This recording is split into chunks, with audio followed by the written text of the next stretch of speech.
For the past 63 years, Northeast ARC has been at the forefront of providing the supports, education, and training to people with disabilities to help them become engaged members of the community. One creative way they've come up with is to spur on innovative ideas is this week's Art Tank competition. Similar to the Shark Tank contestants, pitch creative concepts that generate positive disruption to aid people with intellectual disability and autism. The finalists are vying for the first round of funding of up to $200,000 provided by the Changing Lives Fund, established through a $1 million donation from Stephen Rosenthal, founder of West Shore Incorporated. Now, here to tell us more about Art Tank and the competition is Joanne Simmons. She's the CEO of Northeast ARC. Joanne, thanks for coming in. Welcome to Urban Update.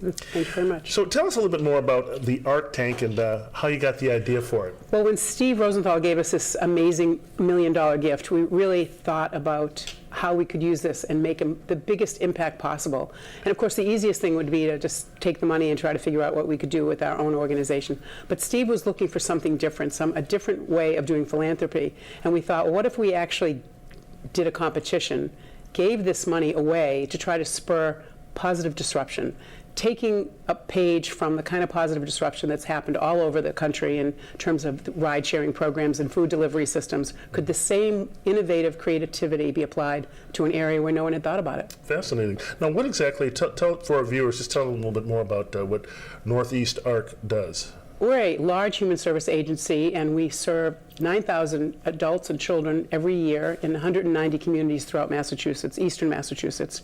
And we provide services from children from time they're diagnosed or even in utero to their families to the end of life in a range of services from family support, early intervention, recreation, residential, employment. It's a pretty complex and large organization. And being so large, we're looking constantly at ways of how we can be more innovative and creative.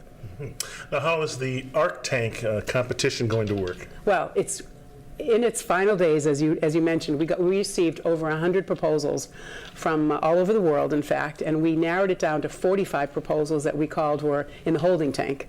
And those proposals were reviewed by a group of outside reviewers, and they've recommended 7 to go forward before an expert panel of judges on Wednesday at the John F. Kennedy Library, where we are partnering with the Library Foundation for this effort. Wow. Why, in your view, is it so important to shake up the delivery of services for persons who are intellectually disabled and also autistic? Well, I have a personal connection. I have a son who's 38 who has Down syndrome, and I'm impatient and I'm competitive. So I want to be both out on front, and I want to do it quickly. And I've been watching the world change really positively. You know, the way I get rides, the way I get my food delivered, the way I purchase things have all dramatically changed, and technology is really leading the way. And I think those kinds of creative out-of-the-box thinking can be applied for people with disabilities, and we can have efficiencies, and we can have effectiveness, and we can improve their lives. Okay. Now, you must be really excited to have gotten this this donation, this $1 million donation. Talk to me about, I guess, what motivated Steve to do this. Well, I think Steve was motivated from a personal sense of a concept that we call repairing the world, Tekiah Olam, which comes from a Jewish tradition of philanthropy. And he feels really strongly, which is why he established the Changing Lives Fund, that if he could change one life, it really could change the world.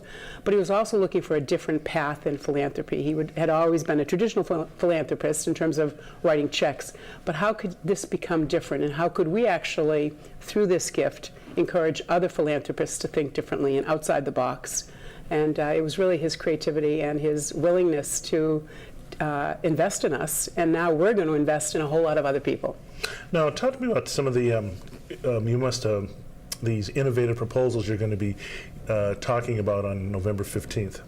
Well, things that have been pitched. Well, some of them that we're going to talk about. One is we learned that the leading cause of death among children with autism is drowning, and one of the proposals is to create a program where we could actually make every person with autism water safe by the age of 10. And hopefully prevent drownings. Another is using virtual technology, virtual reality, to teach adolescents with autism new experiences, which is something that they find very difficult. There's another pitch that's going to be about creating a smart home and being able to have people with disabilities live much more independently because they're going to be able to rely on technology instead of people. Why Northeast Arc? Why do you think you were the beneficiary of this? Well, Steve and I have been friends for a long time. We actually met on an elliptical machine at working out, and over 15 years ago. And he learned about my passion in disability, and I learned about his interest in philanthropy. And when came time for him to make a gift, I think he wanted to make a gift to an organization where it could be impactful, innovative, and do a different kind of philanthropy. Finally, I guess, what do you hope is accomplished with Arc Tank, sort of the big picture? Because it sounds like you're trying to see if you can. You talk about disruption. You think maybe the way this has been handled in the past, these kinds of services maybe sort of been stuck, maybe in a rut a little bit. Exactly.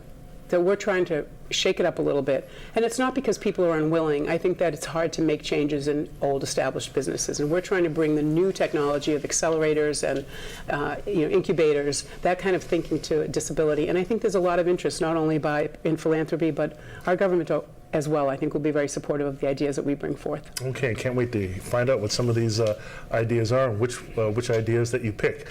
Joanne Simmons with Northeast Arc. We'll see what happens with the Arc Tank. Thank you very much. Thanks for coming in.